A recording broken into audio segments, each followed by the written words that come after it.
Hello, this is Amber's Chick Flicks. Welcome back, and thank you for joining me. It is now 24 hours for my duck eggs, and it is 27% with that one, and 28% on this one, or 26. I can't really see it real well. But this is dry hatch. I haven't added much water. It was at 19, so I squirted a tiny bit of this water into one of these holes, just to make sure it's not under 20%, because that can be bad for the embryos and it can shrink wrap within the egg.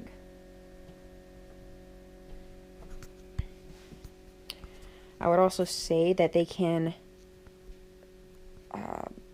it can be too dry. Under 20%, the membrane will come apart from the shell and it can shrink wrap within the egg. So try to keep it above 20%. When I first put these in here, the humidity was really low, so I ended up putting this one in there, and then it went up to 35%, and then I put this in there, and then it was about 30%. And then now that the eggs are warm, they're producing their own humidity, and I haven't really put much in there other than a couple drops of this. Someone asked about my eggs, like if I washed them. I did not. I'm gonna take this off. I'll show you why they asked that. Is because this egg right here looks a lot more clean than all the other ones. It's a lot more weight.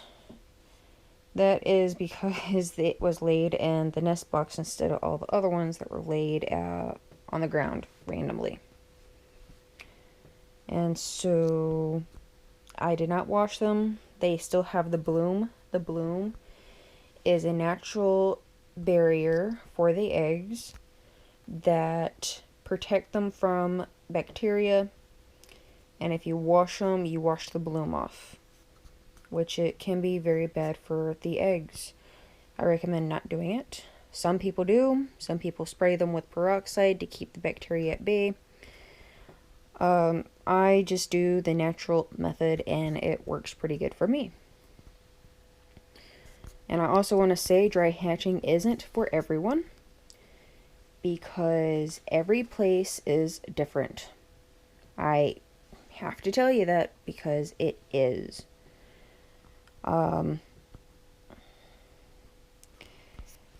The humidity will be different for different places. You could be near an ocean, the desert, the mountains, the elevation. Everything affects the eggs differently.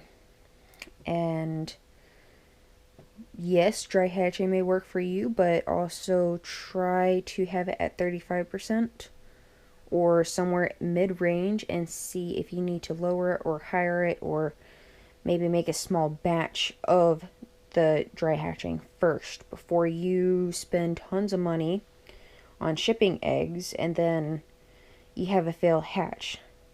I'm just warning you because I hate seeing people lose hatches and they have all their eggs just not do well. So, I don't think there was any other questions. Oh, actually, pipping. Pipping and zipping. A pip is basically a small little crack where they just, this tiny little crack on the shell. That is pipping.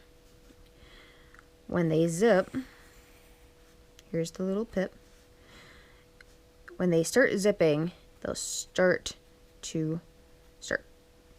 going around the egg breaking the shell and the membrane all the way around. Now, to know when to help the egg, you'll see this little pip. That's when they don't need help.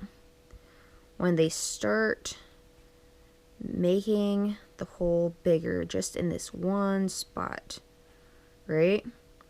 And they can't move, they can't zip. That's when they're starting to need help. Now, if you see that they're not stuck, they can move their head freely, you don't really need to help them. Just give them some time, because ducks are actually very smart. They will actually start doing this if there's too much humidity. Then, when they're good enough, they'll dry, and then they'll start zipping across. So, it's hard to tell unless you're experienced. I will say that.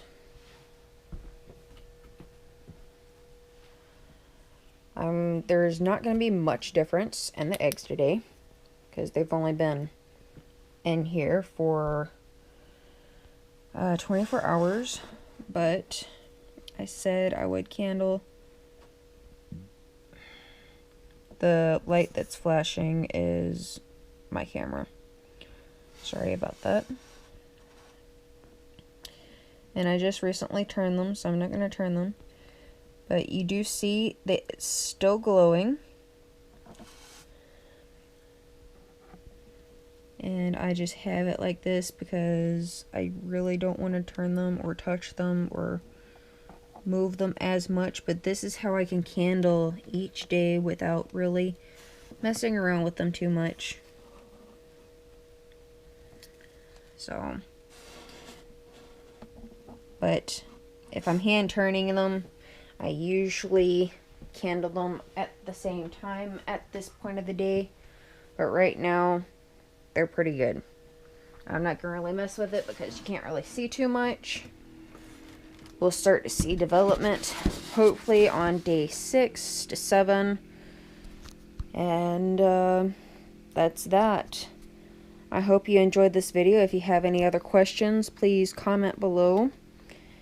Or if you're in my group, you can just let me know your question. I hope to get more questions so I can make this more informative to help other people to hatch better. Thank you so much, and follow, comment, as I said, like, all that YouTube stuff. Bye.